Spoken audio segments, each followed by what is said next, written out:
اللہ تمہیں تمہاری اولاد کے بارے میں حکم دیتا ہے، بیٹے کا حصہ 2 بیٹیوں کے برابر ہے۔ پھر اگر صرف لڑکیاں ہوں، اگرچہ 2 سے اوپر، تو ان کے لیے ترکے کا 2/3 حصہ ہوگا، اور اگر 1 لڑکی ہو تو اس کے لیے آدھا حصہ ہے۔ اور اگر میت کی اولاد ہو تو میت کے ماں باپ میں سے ہر ایک کے لیے ترکے سے 6واں حصہ ہوگا۔ پھر اگر میت کی اولاد نہ ہو اور ماں باپ چھوڑے تو ماں کے لیے 1/3 حصہ ہے۔ پھر اگر اس میت کے کئی بہن بھائی ہوں تو ماں کا 6واں حصہ ہوگا۔ یہ سب احکام اس وصیت کو پورا کرنے کے بعد ہوں گے جو وہ فوت ہونے والا کر گیا، اور قرض کی ادائیگی کے بعد ہوں گے۔ تمہارے باپ اور تمہارے بیٹے، تمہیں معلوم نہیں کہ ان میں کون تمہیں زیادہ نفع دے گا۔ یہ اللہ کی طرف سے مقرر کردہ حصہ ہے۔ بے شک اللہ بڑے علم والا، حکمت والا ہے۔ اور تمہاری بیویاں جو مال چھوڑ جائیں، اگر ان کی اولاد نہ ہو تو اس میں سے تمہارے لیے آدھا حصہ ہے۔ پھر اگر ان کی اولاد ہو تو ان کے ترکے میں سے تمہارے لیے 1/4 حصہ ہے۔ یہ حصے اس وصیت کے بعد ہوں گے جو انہوں نے کی ہو، اور قرض کی ادائیگی کے بعد ہوں گے۔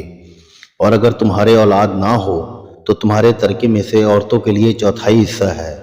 پھر اگر تمہارے اولاد ہو تو ان کا تمہارے ترکے میں سے 8واں حصہ ہے۔ یہ حصے اس وصیت کے بعد ہوں گے جو وصیت تم کر جاؤ، اور قرض کی ادائیگی کے بعد ہوں گے۔ اور اگر کسی ایسے مرد یا عورت کا ترکہ تقسیم کیا جانا ہو جس نے ماں باپ اور اولاد میں سے کوئی نہ چھوڑا، اور صرف ماں کی طرف سے اس کا ایک بھائی یا ایک بہن ہو، تو ان میں سے ہر ایک کے لیے 6واں حصہ ہوگا۔ پھر اگر وہ ماں کی طرف والے بہن بھائی 1 سے زیادہ ہوں تو سب تہائی میں شریک ہوں گے۔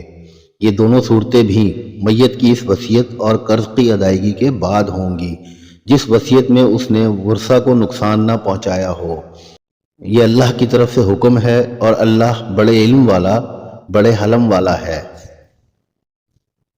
یہ اللہ کی حدیں ہیں، اور جو اللہ اور اس کے رسول کی اطاعت کرے تو اللہ اسے جنتوں میں داخل فرمائے گا جن کے نیچے نہریں بہہ رہی ہیں، ہمیشہ ان میں رہیں گے، اور یہی بڑی کامیابی ہے۔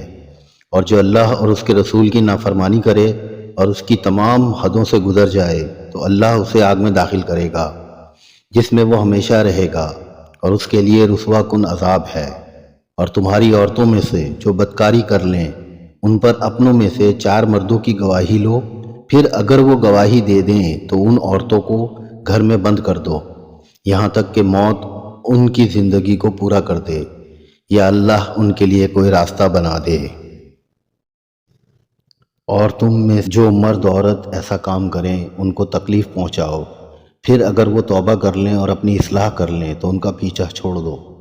بے شک اللہ بڑا توبہ قبول کرنے والا، مہربان ہے۔ وہ توبہ جس کا قبول کرنا اللہ نے اپنے فضل سے لازم کر لیا ہے، وہ انہی کی ہے جو نادانی سے برائی کر بیٹھیں، پھر تھوڑی دیر میں توبہ کر لیں۔ ایسوں پر اللہ اپنی رحمت سے رجوع کرتا ہے، اور اللہ علم و حکمت والا ہے۔ اور ان لوگوں کی توبہ نہیں جو گناہوں میں لگے رہتے ہیں، یہاں تک کہ جب ان میں کسی کو موت آئے تو کہنے لگے اب میں نے توبہ کی۔ اور نہ ان لوگوں کی کوئی توبہ ہے جو کفر کی حالت میں مریں، ان کے لیے ہم نے دردناک عذاب تیار کر رکھا ہے۔